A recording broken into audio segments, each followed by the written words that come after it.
तो नाज़रीन, हुकूमत ने मुल्क भर में घरेलू गैस कनेक्शन खोलने का ऐलान कर दिया है।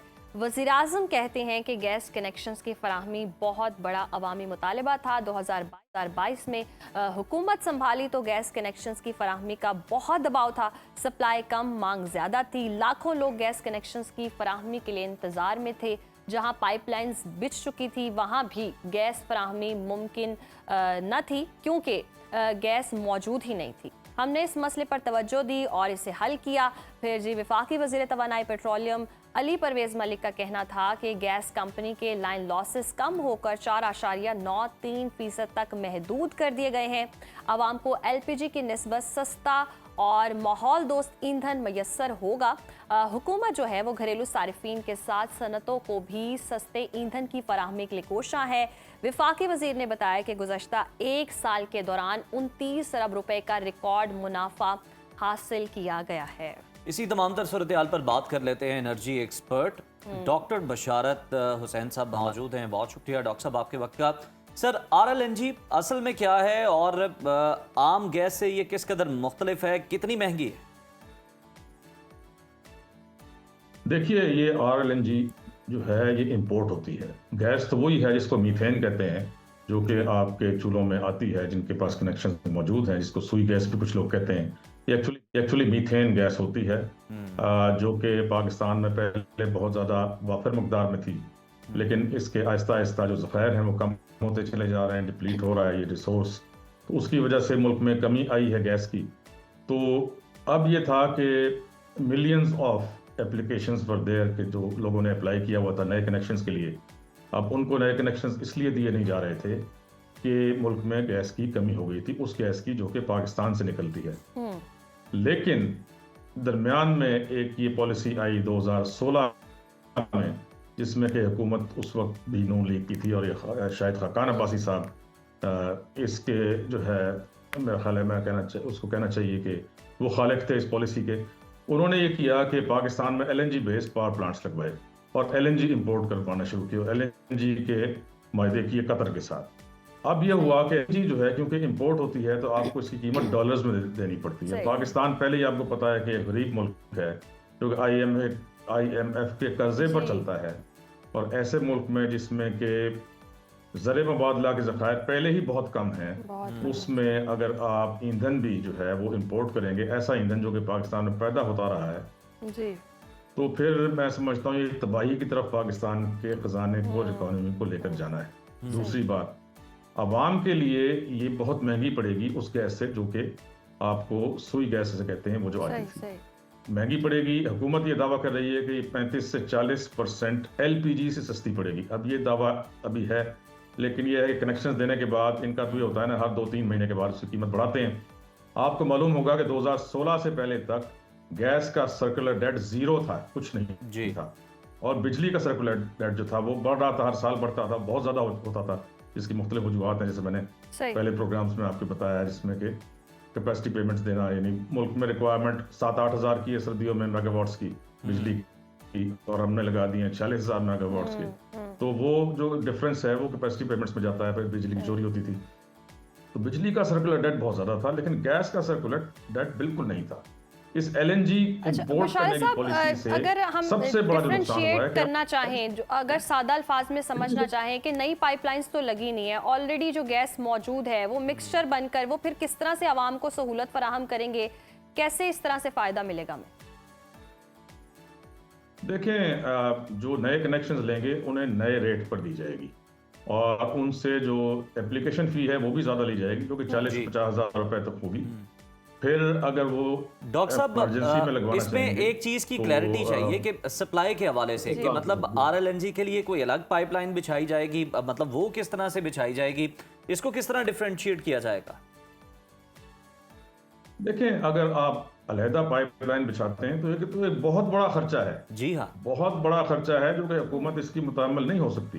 तो पाइपलाइन वही होगी जहां तक मैं समझता हूँ। और लेकिन सर, इसी बेस पे तो नए कनेक्शंस लगाए गए हैं, RLNG की बेस पर ही तो नए कनेक्शंस हैं, और सुई गैस से फिर ये किस तरह से डिफरेंशिएट कर सकेंगे? गैस तो मैंने जैसे आपको बताया ना, एक ही होती है, मीथेन गैस होती अच्छा। है ये।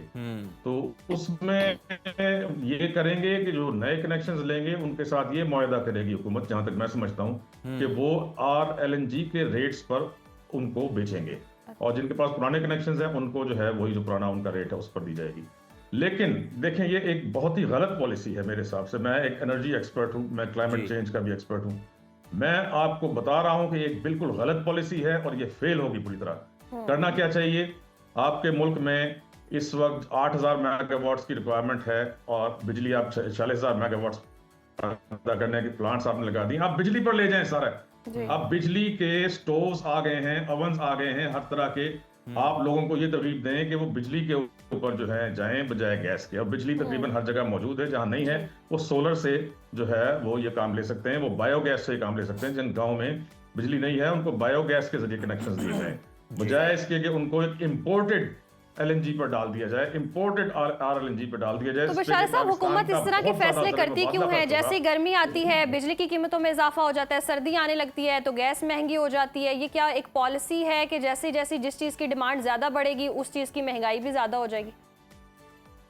देखें, बिजली और गैस की कीमतें तो चाहे सर्दी हो या गर्मी हो हुकूमत बढ़ाती है, बढ़ाती चली जा रही है, और अब इतनी ज्यादा बढ़ा दी हैं कि वो अफोर्डेबल नहीं रह गई।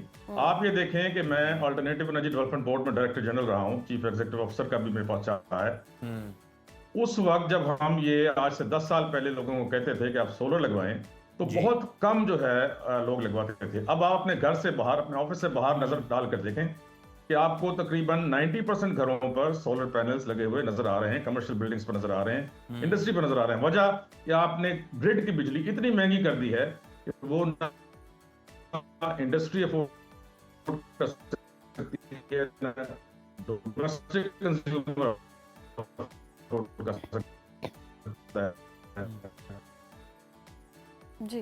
अब इन्होंने एक और ये पॉलिसी लेकर आ रहे हैं इनको, ये सस्ती, उसमें 84% जो बैठे हुए हैं आपके नुमाइंदगान। डॉक्टर साहब, अगर हम देखें तो सर आप माशाल्लाह एनर्जी एक्सपर्ट हैं, आपकी बहुत डीप कमांड है अपने सब्जेक्ट पर, लेकिन वजीर तवानाई ये फिर किस तरह कह रहे हैं कि अब हर घर से हम जो है सिलेंडर खत्म कर देंगे, जब RLNG महंगी इतनी है, लोग अफोर्ड ही नहीं कर पा रहे। जो दूसरी गैस आप दे रहे हैं पहले से, उसके रेट इतने बढ़ गए हैं, और RLNG तो हम वैसे ही डॉलर्स में इंपोर्ट कर रहे हैं, तो ये फिर लोगों के घरों से सिलेंडर कैसे खत्म कर रहे हैं वजीर तवानाई? देखें, बात यह है ना कि ये सिर्फ जो है जो LNG के मुआहदे कर चुके हैं और बाहर से जो है ये LNG आ रही है, जिसमें कि जिसके लिए डॉलर दिए जा रहे हैं, जिसकी कोई ज़रूरत नहीं है, ये डॉलर्स दिए जा रहे हैं। उन डॉलर्स को जो है आगे उस डॉलर से ली हुई LNG को जो मुआहदे किए हुए हैं इस्तेमाल करने के लिए ये पॉलिसी लाई जा रही है। और हुकूमत जो है इस तरह के बयान दे रही है कि हम सिलेंडर खत्म कर देंगे। मैं आपको उसका सही तरीका बता रहा हूँ।